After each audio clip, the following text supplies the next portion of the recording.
Hello everybody, welcome to my latest updated Galactic Legend ranking. I've been meaning to get around to this for a while. Last one I did was in November of last year, so it's been like almost 9 months or so.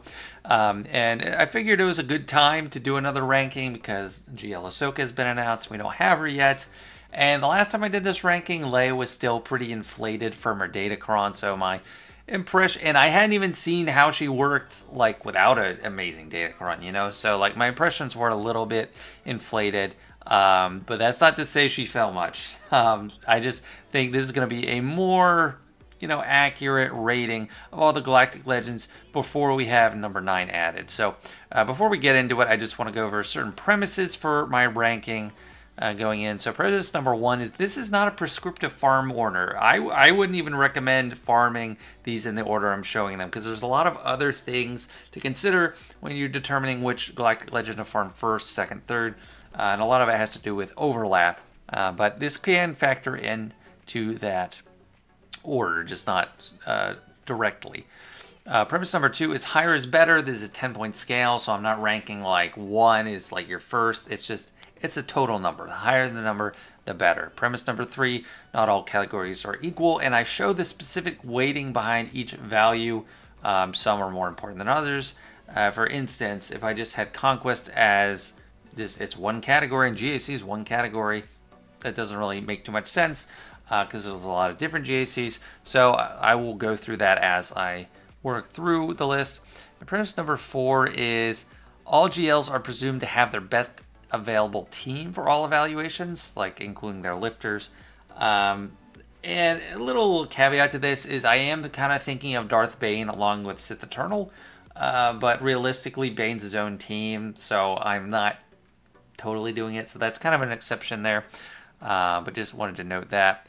And then the last premise for this is just a subjective evaluation based on my own experience and observations, so there's definitely room for disagreement. And I wouldn't say I can be technically wrong, but because it is just subjective, but there could be something I overlooked and be wrong in that regard. So without further ado, let's jump into the categories. So the first main categories we're diving into is PvP and Grand Arena. As you see on the left, I have it broken down into all different variations of PvP. Grand Arena, 5v5 offense and defense, and then 3v3 offense and defense.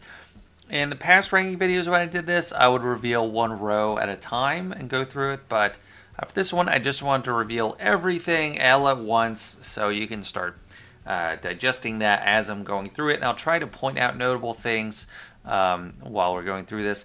So the overall score goes JMK is strongest, followed by Leia, then Rey, actually, then Jabba, then Sith Eternal, then Slicker, sorry, all over the place, then Sith Eternal, then Jedi Master Luke. So Jedi Master Luke, 5.75 does seem pretty low, and it is really low for this. But most of that is defense and then 3v3. So in 5v5 offense, I do stand by that 8. I think he's actually really strong.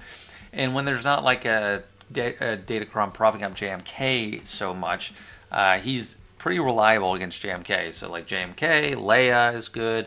Lord Vader, you can beat him. The only one he really gets hard stopped by is Jabba. You can't really do much against Jabba, but he pretty much beats everything else. So I think he deserves that 8 in 5v5. But defense, he's the one that's easiest to just walk all over with just, I don't know, a lone Sith Eternal Emperor or Reva or even Grievous in some cases. So he has pretty low ratings for defense on both sides of it. And then 3v3 offense, he's actually very underwhelming for me. It's hard. I usually end up using him against, if it's a GL, it's against Lord Vader, and that's pretty good. But if it's not, then it's like, I don't know, General Skywalker or something.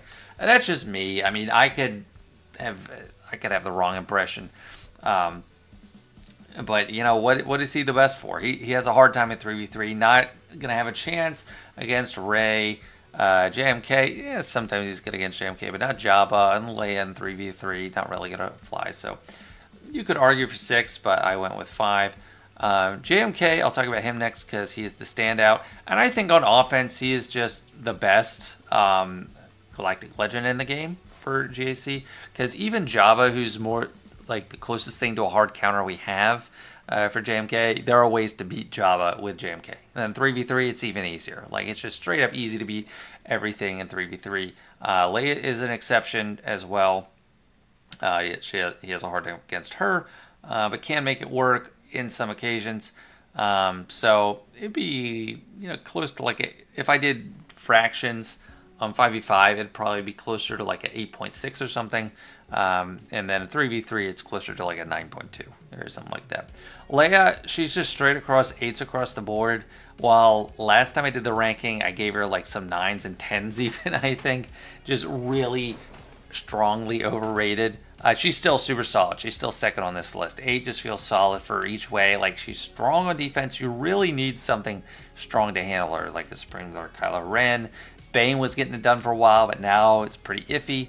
And also Bane, like, when you compare a ranking right now to when I last did in November, all the GLs are pretty much the same, but a lot of things change around. The types of datacrons we have, which I'm not trying to, like, put too much weight into any one datacron. Then there's also like the teams that exist, like Gungans are a new team on the block. Bane has an enormous impact on the board, so that changes things. I think overall we've seen in this ranking the numbers are overall lower, even on the defensive end, or especially on the defensive end.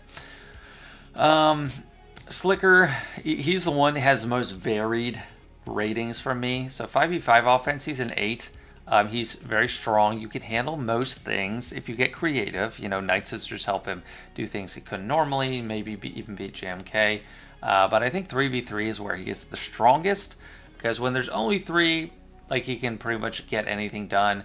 In that case, you're not as worried about a full Java team. 5v5, it's kind of iffy against Java. 3v3, pretty clear. He's one of the best counters to Leia. And, you could just do Daka Zombie and you have a chance against JMK. So pretty strong there. Not 10, not infallible, but pretty good. And then 3v3, I think on defense is a little bit harder to handle than 5v5. So we just get a 5 there. Rey is close to Leia, just has a little bit less on offense. 5v5 offense, a little bit hard to do things. Like, I wouldn't trust her against JMK 5v5 offense. But in 3v3, she is definitely exceptional. And you're only really having a hard time against Jabba and Leia. So that's how she's rated there. Lord Vader, he's kind of middling, honestly. 7, 7, 6, and 7. 3v3 offense, I don't know. I don't find much use out of him. Like, I could be wrong though. Like, this is something where I am not totally sure. He just has been pretty underwhelming for me in the past several months. Even with Maul, it's just things pop up, and he's a big thing for defense for him. He's vulnerable to Bo-Katan, so that's another big new thing that's helping me give him lower ratings here and there. And yeah, Sith Eternal, pretty strong on offense, and this is where I am factoring in Bane. Like, I gave him a higher rating 5v5, or just for both offense, because if you do bring in Bane as a lifter, he is extremely strong, getting to the ultimate faster, a lot more damage. Very flexible, and gives him what Watt gives plus a lot more. Just defense, not really doing much. I don't think he's a great idea on defense. So I think that's some overall notes on every character, and that's how it stands. This is total rating or weight of 8 for the GAC category, so that will factor in very strongly to their ultimate rating. And next we have the second rung of PvP, and that is Territory Wars. And there's only 2 versions, offense and defense for this. Or there's only 1 version of Territory War, only 2 categories for this. And if you are someone that does love Territory War, I think Grand Arena is more important than Territory War, but even if I were to consider them on equal footing, there's still only 4 Territory Wars a month, as opposed to 9 Grand Arenas, or not even a month, 4-week cycles, so every 28 days. So there are twice as many GACs. So I think that weighting is fair. And then for this, Leia and JMK are tied as the best, followed by Jabba, then Rey, then Supreme Lord Kylo, JML, C, and Lord Vader are coming in at last, all tied. So Leia, just like JC, she's not limited much in TW. The only thing you're really missing from TW as opposed to GAC is Drogon's Omicron, which is not like an insanely impactful thing. It's nice, but you can still kill most teams with Leia. She's having a little bit of trouble sometimes with Java, but pretty much everything else. And like I've run it personally into a lot of problems with Ray, so she's not infallible. But 8 seemed like a great place for her. And then on defense, still not like a ton of off meta counters for her. I mean, you got to use something like JML or I forget what people were using, Slicker. I don't know. So not a ton of stuff there. Same with JMK. He's like old reliable. I mean, with his team, full team, Cat. Right now, he's juiced to the gills, and I'm not rating based on right now where there's the Pamicron, Galactic Republicron. This is just kind of like through and through. Like no matter what Datacron is in play, JMK always has a great spot. Ray takes a little bit of a hit from GC because no ban Omicron, and that does make a big impact. But I still think she is somewhat valuable on offense, even if it's not for taking out tons of other Galactic Legends, a lot of good Omicron teams. She is more vulnerable to, even stuff like Trench can beat her in TW because of that Omicron. So maybe closer to like a 6.8 on these ratings. Could be argued lower.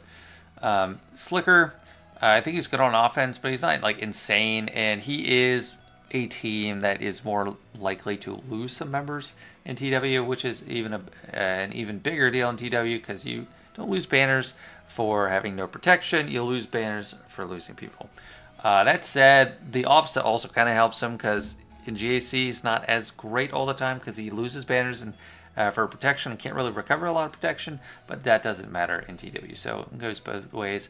Then on defense, I think he's just pretty underwhelming. I think Reva dumpster fires him, and most other GLs can handle him pretty easily.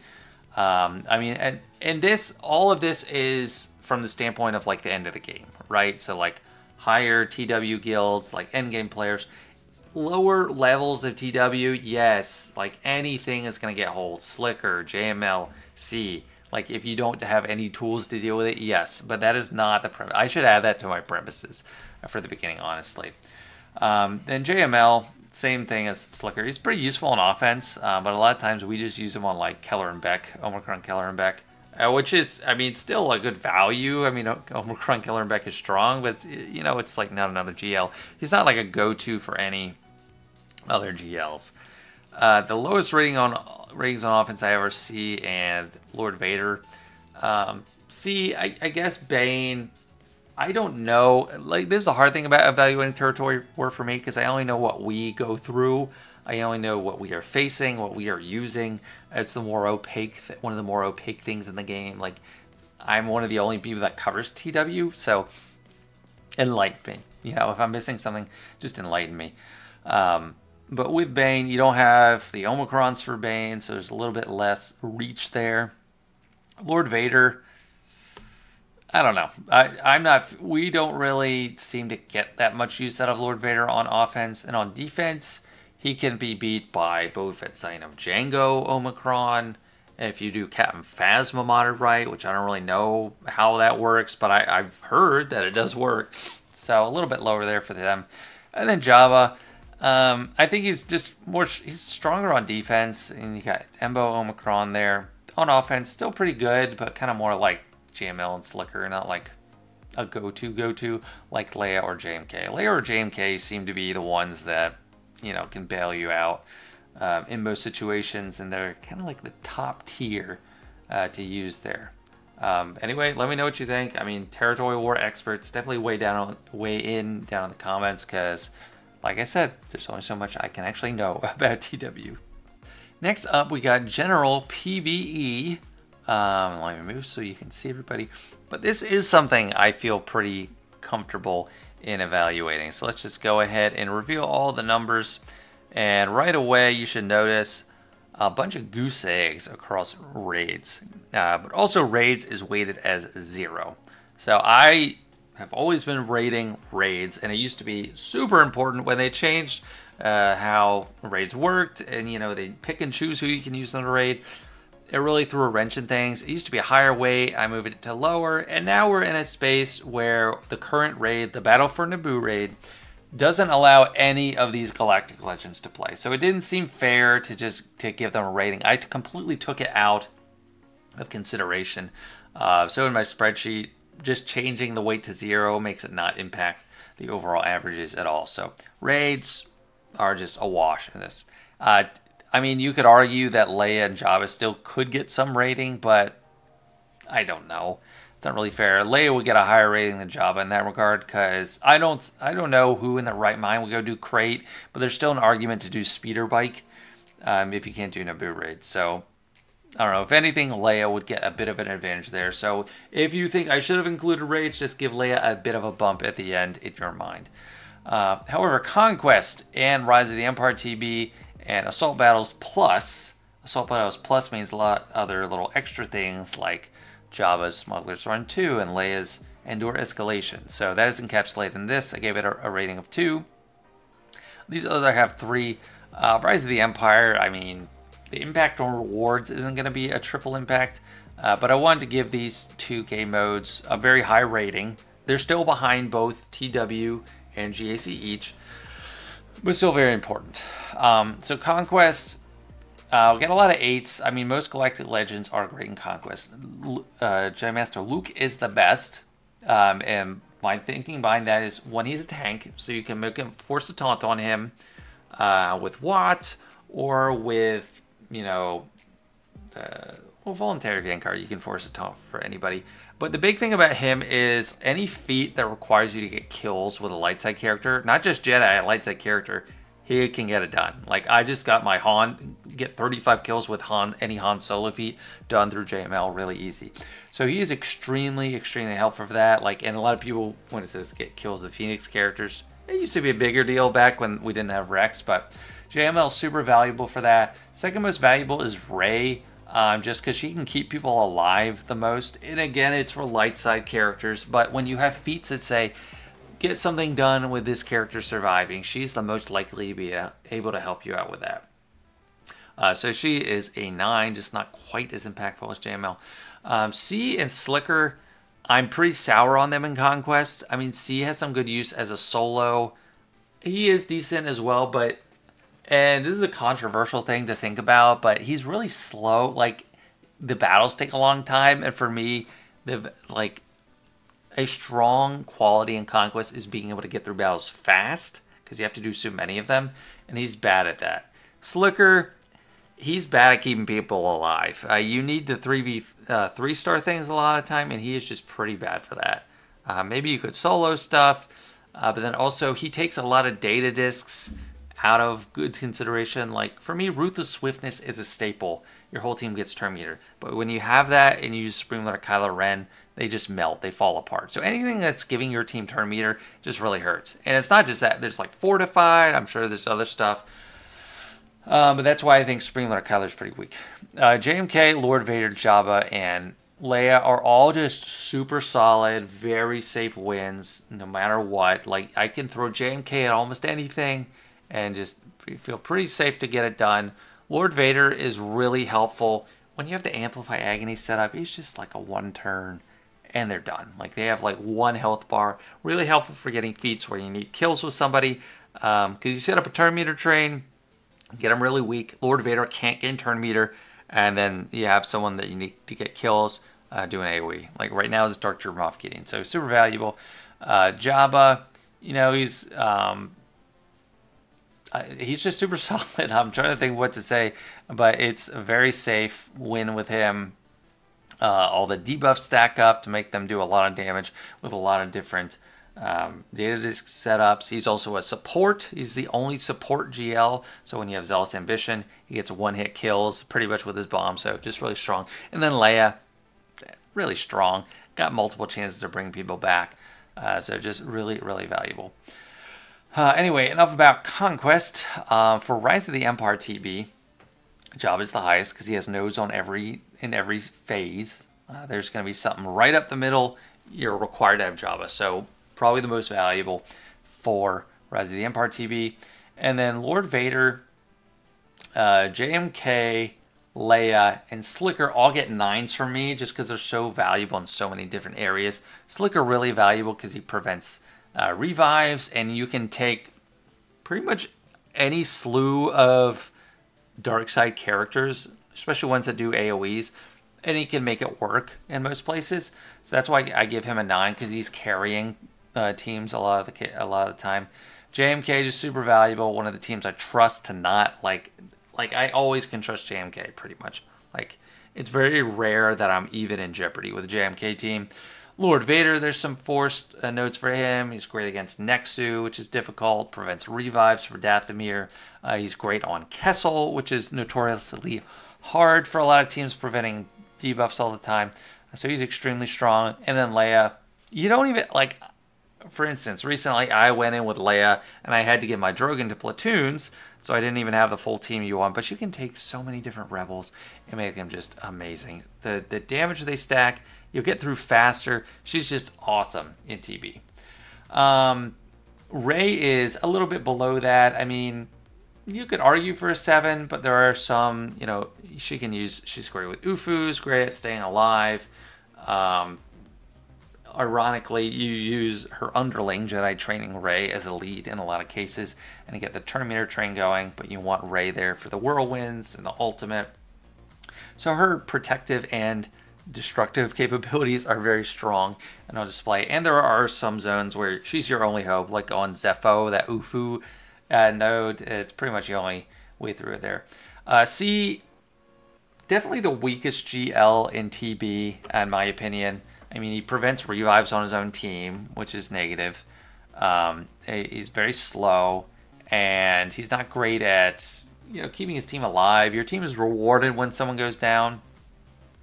But yeah, it's just, he's more suited for PvP. It's kind of weird. It's hard for me to explain what I'm thinking there.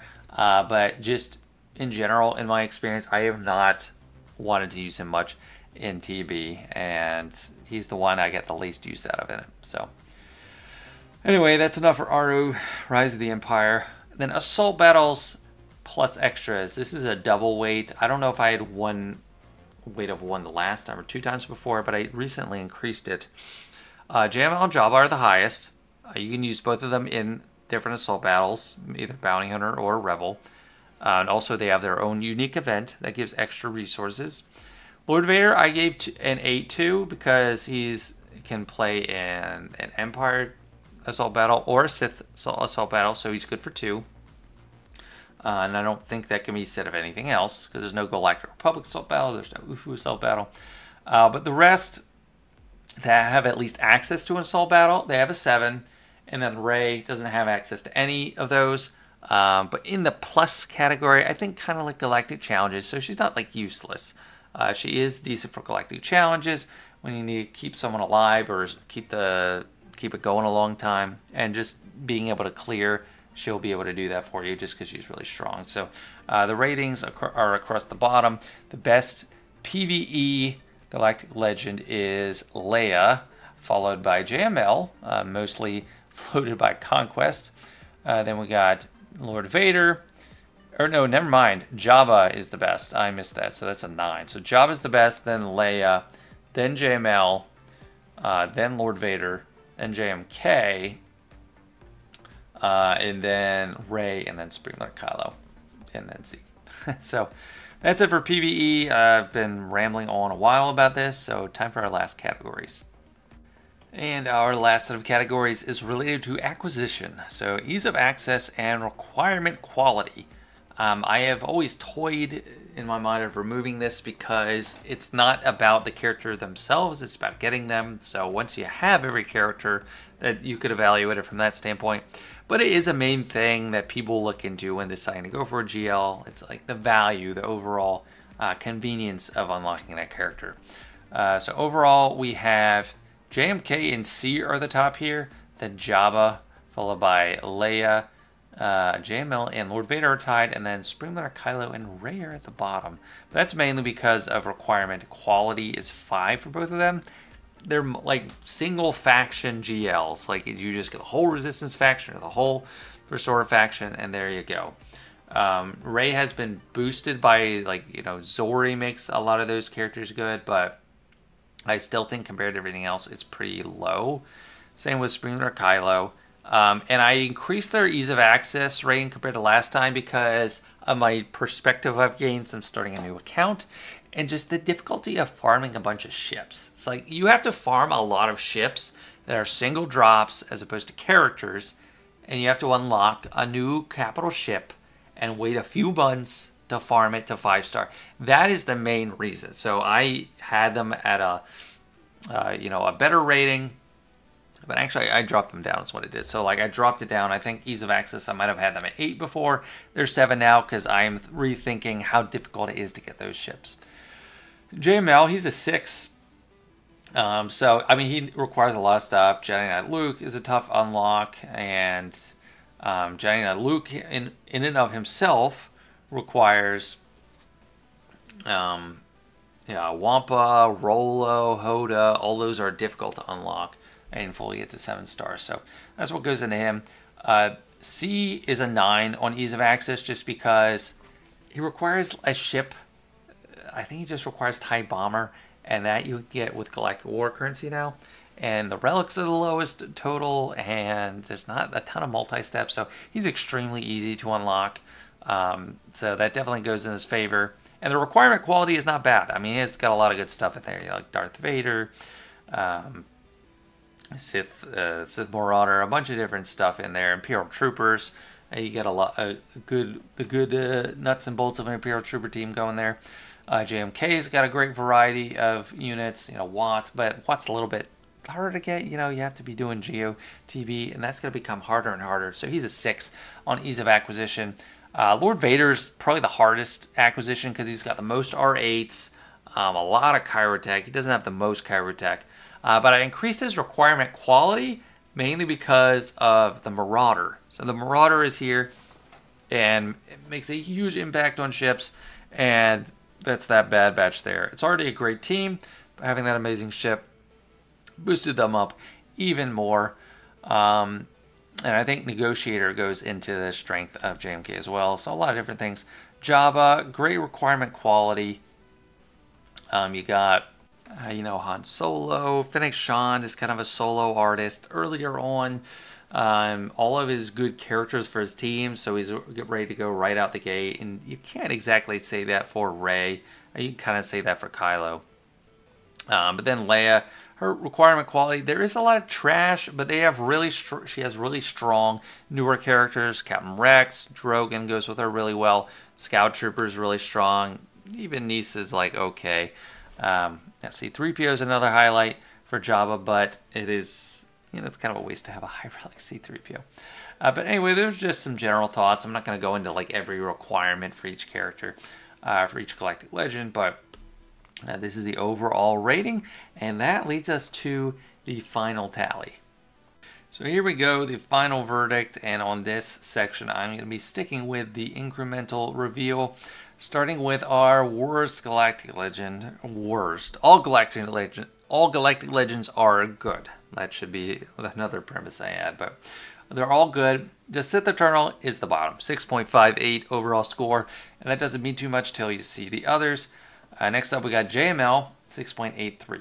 So it's kind of fitting that they both go together. They were both released. They were in the second batch of Galactic Legends in the later end of 2020, and they have so far, just not stood out too much. JML and Conquest is an exception to that, but third, we got Supreme Leader Kylo, one of the first GLs. I still think, he's not weak. He's really strong. But there's just a lot of things holding him back, like defense and, a lot of PVE stuff, or like Conquest. He's great in Rise of the Empire TV, but yeah, 6.88, so he is number 6. Ranked 5, I have Lord Vader. I think I had Lord Vader a little bit lower last time. And yeah, it's just, I try to rate things on an individual category level and see what it comes out to in the end. I'm not like picking who I think I want to be the best and go from there. So Lord Vader 7.13.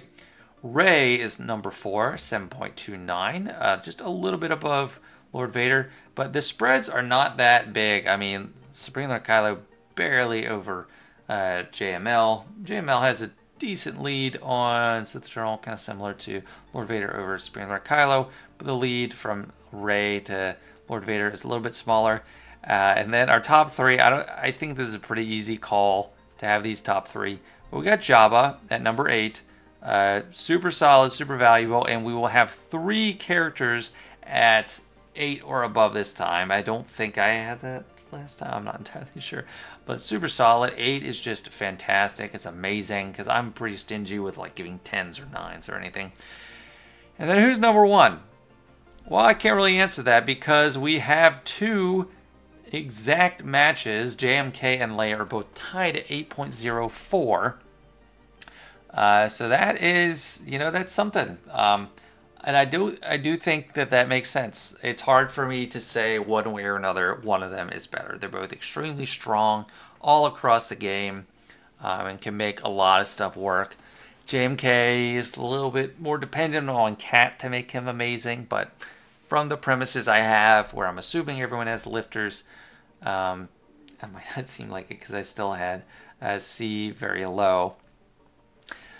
But yeah, I think that makes sense. It makes sense to me. And I'm just plugging in numbers for each category, and then I have a spreadsheet, and it spits out these overall rankings at the end. So, and I think this is my most accurate ranking to date. I think these 2 tied at the top, Java in there at 3rd. This all makes sense to me. So, let me hear what you think. I'd love to hear. This is something I think people have a lot of different opinions on, and no one's wrong or right necessarily. I would say some people are wrong. I can come out and say that you're wrong on something, but there's different reasons that they all have different value, and that's the cool thing about Galactic Legends. Excited to see how Ahsoka fits into things. Next time I do a rank, it will probably be a long time after she's come out, several months at least. But yeah, it was fun to get around to this. Thanks so much for watching, and I'll see you all later.